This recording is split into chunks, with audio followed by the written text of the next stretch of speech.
নির্ভরযোগ্য সূত্রের খবর অনুযায়ী সেখানে ডোভাল সাহেব কোনো কূটনৈতিক মারপ্যাঁচ নয়, বরং সরাসরি টাইম বাউন্ড হুঁশিয়ারি দিয়েছেন বাংলাদেশের ডিজিএফআই কে সামনে বসিয়ে।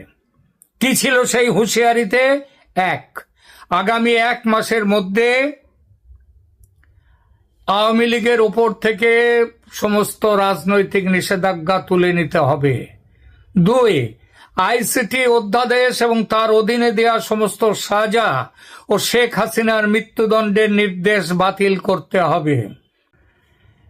হিস্ট্রি রিপিটস কথাটা খুব প্রচলিত, মানে ইতিহাসের পুনরাবৃত্তি হয়, অর্থাৎ ইতিহাস ফিরে আসে। কথাটা মনে পড়ল বাংলাদেশের প্রধানমন্ত্রী তারেক রহমানের কাজকর্ম দেখে।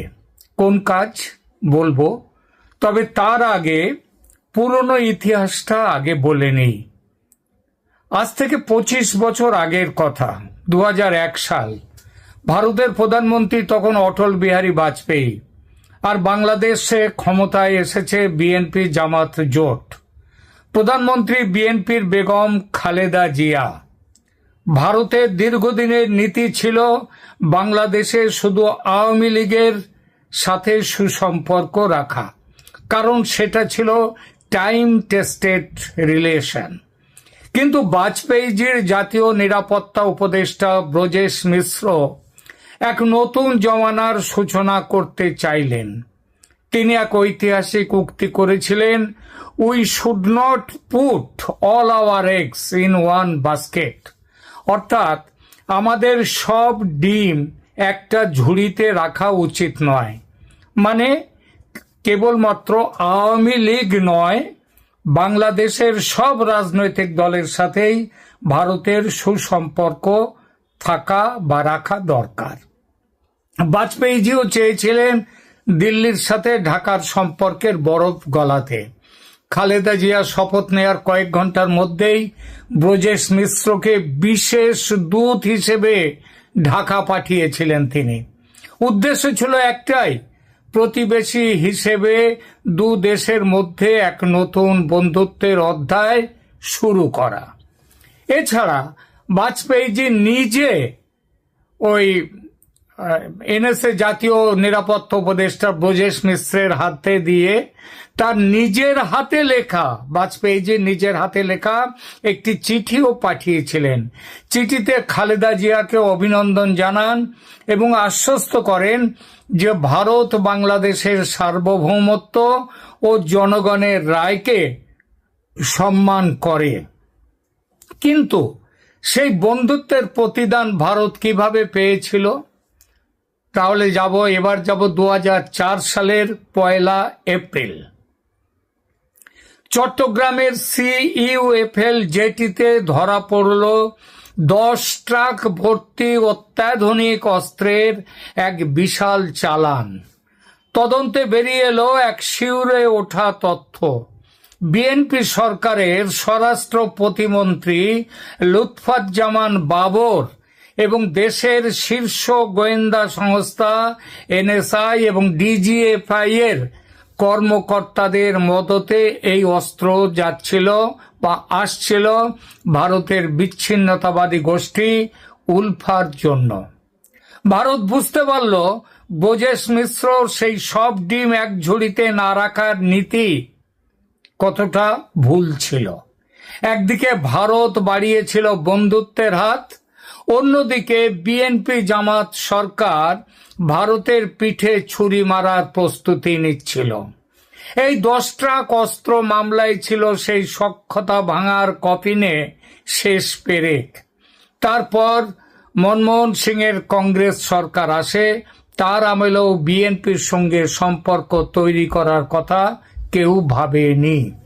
সেই ভাবনাটা ফিরে এলো 24-এ হাসিনা সরকারের পতনের, তাও সঙ্গে সঙ্গে নয়, 1 বছরেরও কিছু পরে।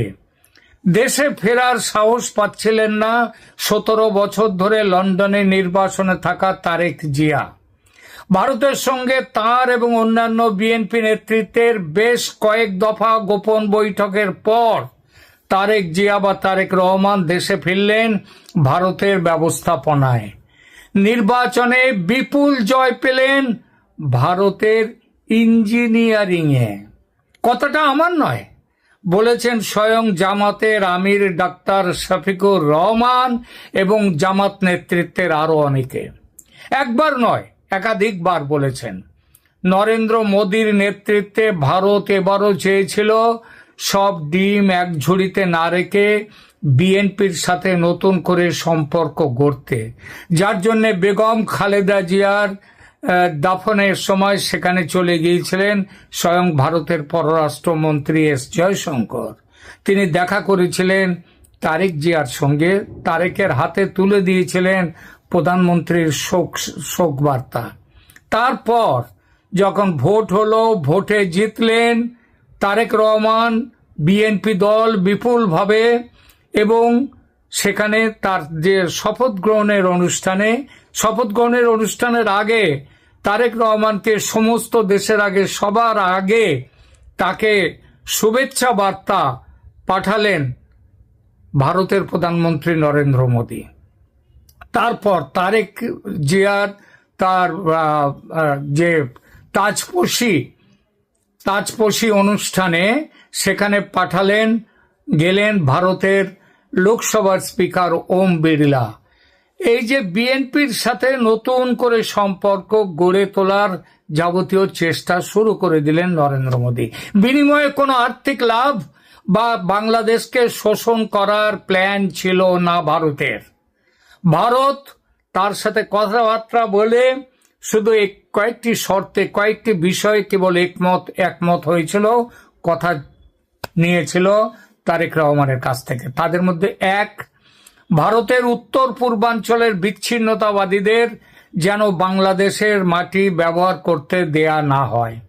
দুই, দেশে ইনক্লুসিভ রাজনীতি যেন ফিরিয়ে আনা হয়, অর্থাৎ আওয়ামী লীগকে সরকারি নিষেধাজ্ঞা থেকে মুক্ত করা যেন হয়, এবং একই সঙ্গে ক্রাইম ট্রাইব্যুনালের অন্যায্য অবৈধ বিচারকে আইন বিরুদ্ধ বলে ঘোষণা করে সেই বিচারকে বাতিল করা।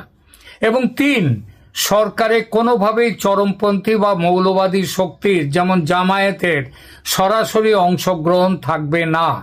ভারতের এই তিন শর্তে সহমত হলে তারেক দেশে ফেরেন এবং ভারত সব রকমের সহযোগিতা দিয়ে তারেকের জয়ের পথ প্রশস্ত করে।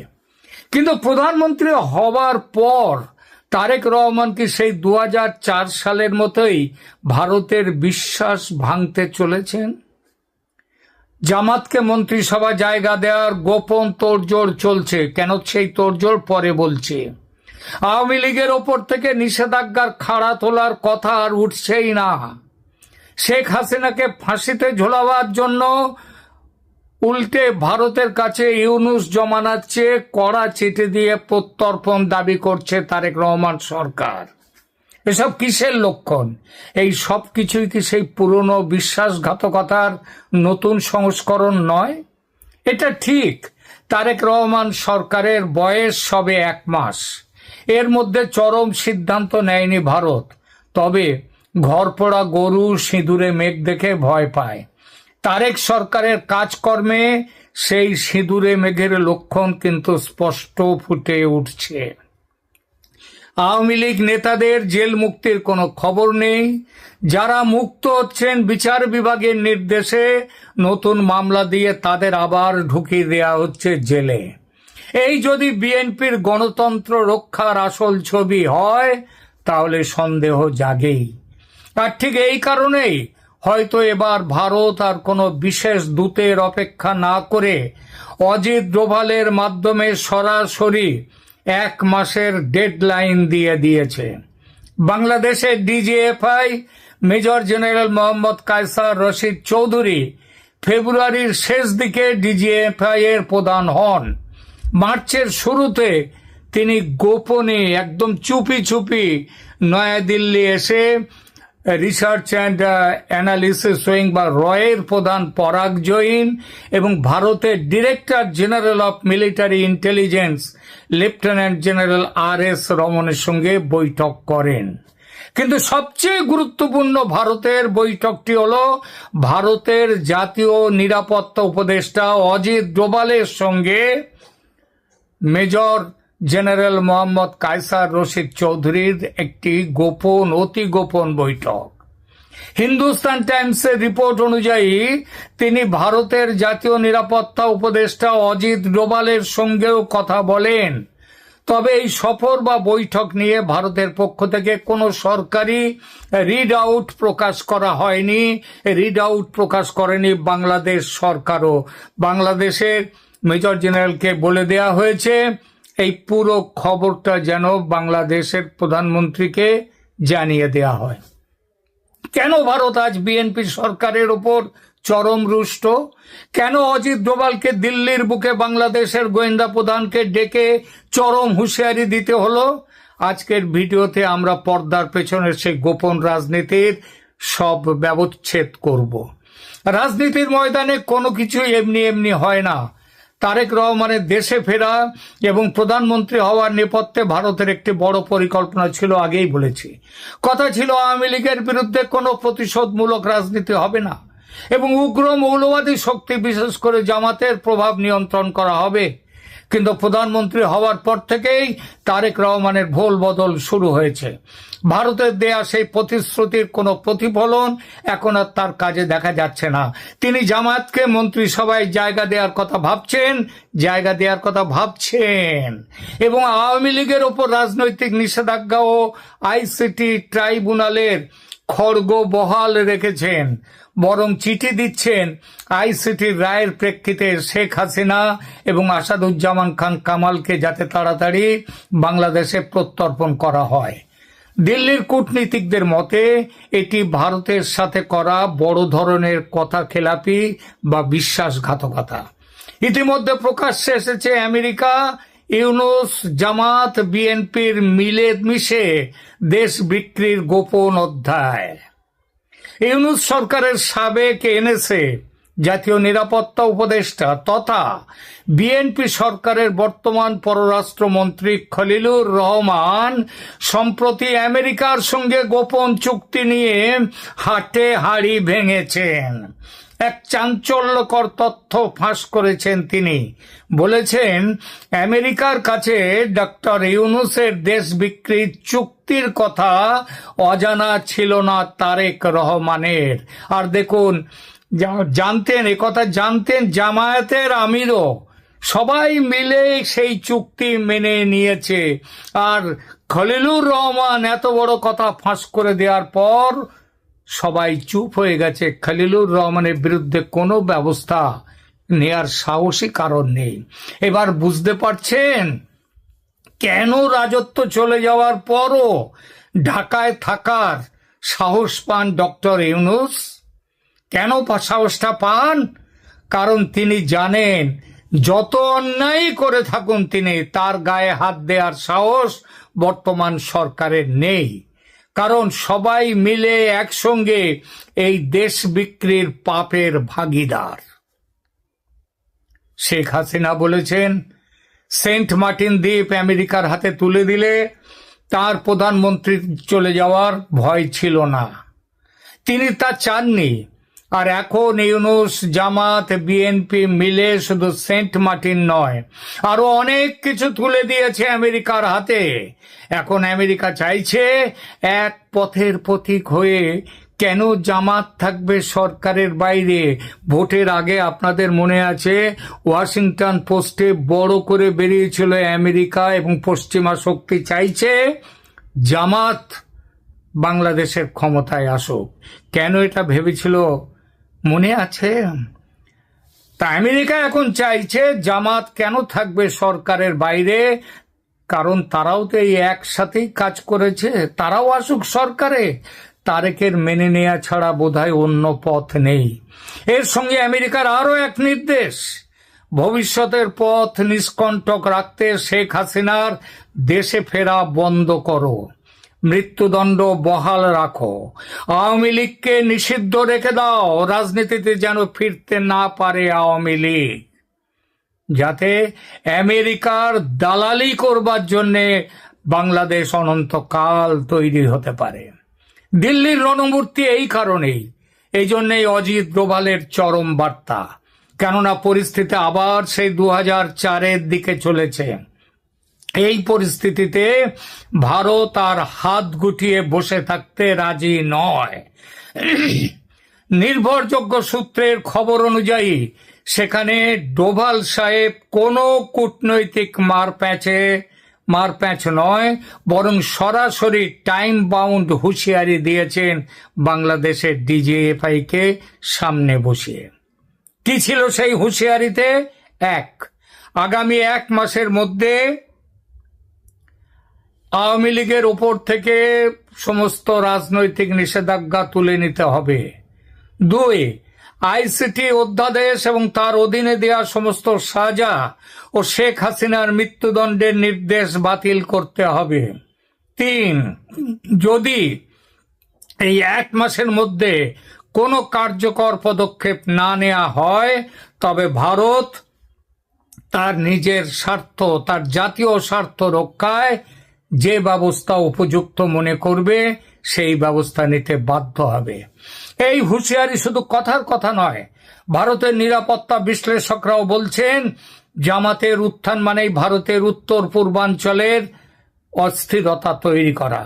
ভারত কোনোভাবেই তার প্রতিবেশী রাষ্ট্রে পাকিস্তান ঘেঁষা কোনো মৌলবাদী শক্তি, যে শক্তি বাংলাদেশের স্বাধীনতার শত্রু, তাদেরকে সহ্য করবে না। ভারত স্পষ্ট বলেছে সংসদে বিএনপির একক সংখ্যাগরিষ্ঠতা আছে, তবুও জামায়াতকে মন্ত্রী করার কথা উঠছে কেন? পুরনো ভালোবাসার টান, আমেরিকার চাপ? বাংলাদেশ যেন মনে রাখে আমেরিকার সমস্ত হুমকি উড়িয়ে দিয়ে 71-এ ভারতের ফৌজ স্বাধীন করেছিল বাংলাদেশকে। আজ দরকার হলে ভারতের ফৌজ উপযুক্ত ব্যবস্থা নিতে এবারও পিছিয়ে আসবে না। সুতরাং সাবধান। তারেক রহমানের ওপর একদিকে আমেরিকার প্রেসার, অন্যদিকে দিল্লির আলটিমেটাম। এই দুইয়ের চাপে পিষ্ট হচ্ছেন তিনি। যদি তিনি দিল্লির কথা শোনেন তবে আমেরিকার আশীর্বাদ হারাবেন, আর যদি না শোনেন তবে ভারত যে উপযুক্ত ব্যবস্থার কথা বলেছে তার পরিণতি কি হতে পারে ইতিহাস তার সাক্ষী। বন্ধুরা, আগামী 1 মাস বাংলাদেশের রাজনীতির জন্য অত্যন্ত গুরুত্বপূর্ণ। প্রধানমন্ত্রী তারেক রহমান কি দেশে ফেরার আগে ভারতকে দেয়া তার প্রতিশ্রুতি রক্ষা করবেন, নাকি দিল্লির হুঁশিয়ারি অগ্রাহ্য করে চরম সংঘাতের দিকে দেশকে ঠেলে দেবেন? শেখ হাসিনা ও আসাদুজ্জামান খান কামালের ওপর জারি মৃত্যুদণ্ড কি বাতিল হবে? আওয়ামী লীগের ওপর থেকে কি নিষেধাজ্ঞা উঠবে? আপনাদের কি মনে হয়, ভারতের এই কঠোর অবস্থান কি বাংলাদেশের রাজনীতিতে আগামী দিনে কোনো স্থিতিশীলতা নিয়ে আসবে, নাকি নতুন কোনো সংকটের জন্ম দেবে? আপনার মূল্যবান মতামত কমেন্ট বক্সে জানান। ভিডিওটি ভালো লাগলে লাইক ও শেয়ার করুন। আসসালামু আলাইকুম, ঈদ মুবারক। দিল্লি প্রেস ক্লাব হঠাৎ করে সপ্তাহে যারা একটু গভীরে খোঁজ রাখেন, রাজনীতির খোঁজ রাখেন, রাজনীতির খোঁজ রাখতে আগ্রহী, তাদের কাছে দিল্লি প্রেস ক্লাব গত 1 সপ্তাহে একটা আলোচনা খোরাকি হয়েছে বইকি।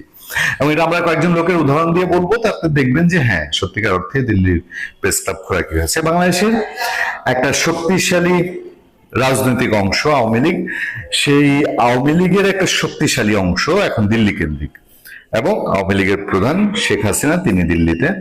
ফলে দিল্লিতে কি হয় না হয় এটার দিকে নজরদারি রাজনীতি নিয়ে যারা খোঁজ রাখেন তাদের যেমন থাকে, গোয়েন্দাদের, টিকটিকিদের খোঁজটা আরো বেশি থাকে। দিল্লি প্রেস ক্লাবে সম্প্রতি একটা অনুষ্ঠান হয়েছে। অনুষ্ঠান সম্পর্কে এখন পর্যন্ত আমরা যা জানতে পেরেছি সেটা হলো, হ্যাঁ, ওখানে ইন্ডিয়ান সাংবাদিকদের, দিল্লির সাংবাদিকদের নিয়ে আওয়ামী লীগের নেতাকর্মী এবং আওয়ামী লীগের যারা ইন্ডিয়া আছেন, ইন্ডিয়ার বাইরে আছেন, তাদের কাউকে কাউকে নিয়ে একটা গেট টুগেদার হয়েছে। গেট টুগেদারের অর্থ কি? গেট টুগেদারের অর্থ আমরা একটু নিরপেক্ষ জায়গা থেকে আমরা যেটা জেনেছি সেটা হলো যে হ্যাঁ, তারা অনেকটা in favour of Awami League, তারা ওখানে আলাপ আলোচনা করেছে এবং আওয়ামী লীগের প্রতি ভারতীয় সাংবাদিকদের ওই অংশটা যারা অংশ নিয়েছেন তাদের যে সমর্থন আছে, পূর্ণ সমর্থন আছে, এইটা নিয়ে সেখানে পুনর্ব্যক্ত করা হয়েছে, আলোচনা হয়েছে। গল্পটা প্রথমে তুলেছেন আমরা দেখেছি আর 2 দিন আগেই কিন্তু আমরা তখন যেহেতু একতরফা হয়ে যাবে আমরা এটা নিয়ে আসলে আলোচনা করিনি। প্রবাসী সাংবাদিক জুলকারনাইন শাহের তার নজরে ওখানে ছবি, ওই গেট টুগেদারের কিছু ছবি গোপন কেউ তুলেছে। এটা জুলকারনাইন শাহের বলছেন যে এমন একটা কোথাও থেকে তোলা হয়েছে যেটা তাদের হাতে এসছে, ফ্ল্যাশ হয়েছে। আর আওয়ামী লীগের দিক থেকে বলা হচ্ছে যে এটা ইচ্ছা করি একটা অংশ এবং আওয়ামী লীগের ভেতরে কোনো অংশ যারা ওই গেট টুগেদারটা আয়োজন করেছেন এই অংশকে হাওয়া করার জন্য ছবি তুলিয়েছে। এবং সেখান থেকে বলার চেষ্টা হয়েছে যে দিল্লি প্রেস ক্লাবে আওয়ামী লীগের একটা ইফতার পার্টি হয়েছে, সেই ইফতার পার্টিতে দিল্লি বা ইন্ডিয়া সরকারের দায়িত্বশীল লোকজনকে দাওয়াত দেওয়া হয়েছিল, বড় বড় সাংবাদিকদের দাওয়াত দেওয়া হয়েছিল। জুলকারনাইন শাহের দাবি যে সেখানে গুরুত্বপূর্ণ সাংবাদিকরা যায়নি, অনেকে ইন্ডিয়ার কোনো মানুষ যায়নি। এবং এখান থেকে জুলকারনাইন শাহের তার ফেসবুক পোস্টে ডিসিশনে আসার চেষ্টা করেছেন যে ইন্ডিয়া আওয়ামী লীগের দিক থেকে মুখ ফিরিয়ে নিয়েছে। যদিও তীব্র প্রতিবাদ করেছেন আরো একজন মানুষ, তিনি হচ্ছেন আওয়ামী লীগ ঘরানার ব্লগার, আওয়ামী লীগের প্রতি পজিটিভ দৃষ্টিভঙ্গি রাখেন, তিনি হচ্ছেন নিঝুম মজুমদার। নিঝুম মজুমদার বলেছেন যে আসলে ব্যাপারটা তা না, এবং ওখানে যে গোপনের ছবি তুলেছে এটা গোপনের ছবি তোলার কিছু ছিল না। সেখানে জাহাঙ্গীর কবির নানক উপস্থিত ছিলেন এবং জাহাঙ্গীর কবির নানক একজন গেস্টকে বিদায় করতে গিয়ে বিচ্ছিন্ন হয়েছেন, সেই ছবি তুলে ধরে বলা হয়েছে তাদের ওখানে বিশেষ গ্যাদারিং টেদারিং নেই। আমি একটু চোখ বোলাতে বলি, তারপর আমি আমরা যাদের সঙ্গে কথা বলছি সেই বিষয়টা আমি আপনাদেরকে বলবো।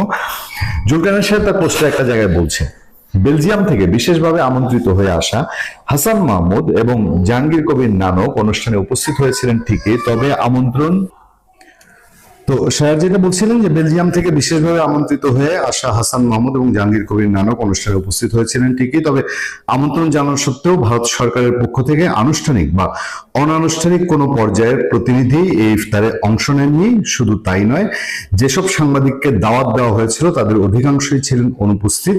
মূলধারার গণমাধ্যমের প্রতিনিধি হিসেবে শুধু ইন্ডিয়া টুডের একজন সাংবাদিককে সেখানে দেখা গেছে, যা আয়োজনের গুরুত্ব সম্পর্কে অনেক কথাই বলে। এবং সে পরে আরো বিস্তারিত বলেছেন যে মোটামুটি মানে তার ভাষায় তার ধারণায় যে ভারত সরকারের কেউ না আসা এবং সাংবাদিক যোগদানে বিরত থাকা এই দুই ঘটনায় ইঙ্গিত বহন করে ভারত সরকার সম্ভবত সচেতনভাবে এই আয়োজনকে এড়িয়ে গেছে।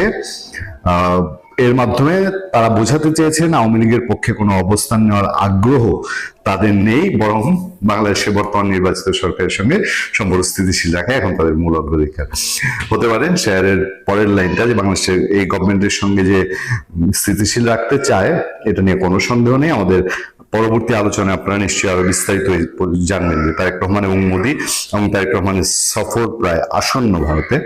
যাক, সেদিকে আমরা পরে যাব, কিন্তু এইটার শাহের বক্তব্যের পুরোই বিপরীত বক্তব্য জানা গেছে এবং তিনি ডিফাইন করেছেন সেই অনুষ্ঠানে উপস্থিত থাকা দিল্লি প্রেস ক্লাবের সাবেক সভাপতি এবং দিল্লির ঝানু সাংবাদিক গৌতম লাহিড়ী আমাদের শোতে বলেছেন যে প্রথমত এটা কোনো ইফতার পার্টি ছিল না। শাহের যেটাকে ইফতার পার্টি দাবি করেছে যেটা ইফতার পার্টি ছিল না, প্রোগ্রামটা ছিল রাত 8টায় ইফতার পার্টি হয় না, এবং যেন মানুষ যারা আসবেন তারা ইফতার করে আসতে পারেন এই জন্য প্রোগ্রামটা রাত 8টায় করা হয়েছে। গৌতম লাহিড়ী আরো জোরদার বক্তব্য সেটা হচ্ছে যে ইন্ডিয়া প্রেস ক্লাব কখনো ধর্মীয় কোনো অনুষ্ঠান আয়োজন করে না। এইটা সনাতন ধর্মাবলম্বীও না, খ্রিস্ট ধর্মীয় না, বৌদ্ধ ধর্মীয় না, একইভাবে মুসলমান ধর্মাবলম্বী কোনো অনুষ্ঠান তারা অসাম্প্রদায়িক একটা ইমেজ তৈরি করে রাখে। এবং গৌতম লাহিড়ীর সাথে যোগ করেছেন যে ওখানে আসলে সুরাপান করা হয়। ইন্ডিয়ান প্রেস ক্লাব বিশাল যেই হল রুম, ঢুকলে পরে শত শত সাংবাদিক বসে থাকে, সেখানে অনেকেই পান করেন, এটা মোটামুটি সুবিদিত। এর পাশাপাশি গৌতম লাহিড়ী বলেছেন ওই অনুষ্ঠানে ইন্ডিয়ান কোনো টেলিভিশন সাংবাদিককে দাওয়াত করা হয়নি, শুধু পত্রিকার সাংবাদিকদের দাওয়াত করা হয়েছে। ফলে ইন্ডিয়া টুডের সাংবাদিক আসা সম্পর্কে শাহের যেটা বলেছেন যে ইন্ডিয়া টুডে একটি টেলিভিশন চ্যানেল, ফলে তাকে আমন্ত্রণ জানানোর বিষয় নেই, এর বাইরে যারা থাকার তারা সবাই সেখানে উপস্থিত ছিলেন।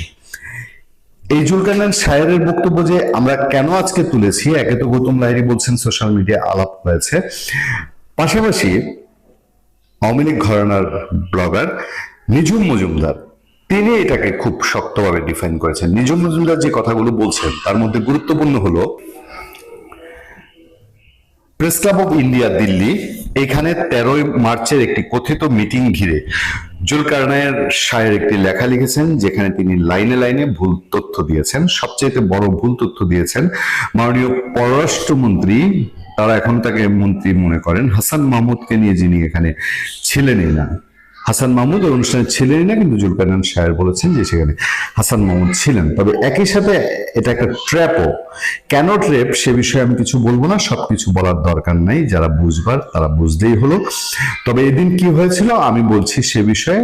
শাহের সাহেব দাবি করেছেন মাননীয় পররাষ্ট্রমন্ত্রী হাসান সাহেব এই দিল্লির সভায় ছিলেন। জানিয়ে রাখি এটা ভুল তথ্য। মন্ত্রী মহোদয় ভারতে নেই, অন্য দেশে রয়েছেন। বাংলাদেশ আওয়ামী লীগের দুজন শীর্ষস্থানীয় নেতা দিল্লিতে এসেছিলেন, যেমনটা তারা অন্য সময় আসেন।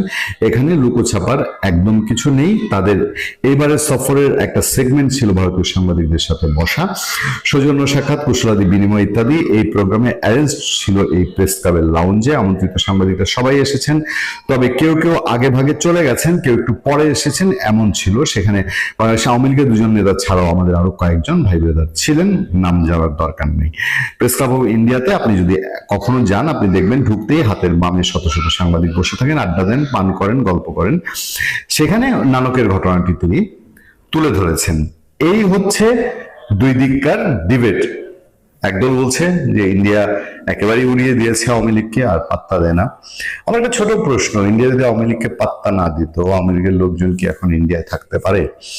আর সাংবাদিক গৌতম লাহিড়ী বারবার বলছেন যে ইন্ডিয়া এখনো এই সরকারের সঙ্গে সর্বাত্মক কাজ করতে চায়, সরকারকে সর্বোচ্চ সহযোগিতা দিতে চায়, এবং তারেক রহমানের প্রতি ইন্ডিয়ার আকণ্ঠ সমর্থন রয়েছে।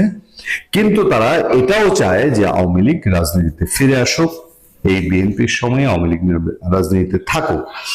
ফলে ইন্ডিয়া একেবারে আওয়ামী লীগ থেকে মুখ ফিরিয়ে নিয়েছে, এই কথাটা নিয়ে সম্ভবত একমত হওয়ার সুযোগ নেই। ভালো থাকবেন, সুস্থ থাকবেন। আপনার সাথে আমি আতিক রহমান, পূর্ণিয়া।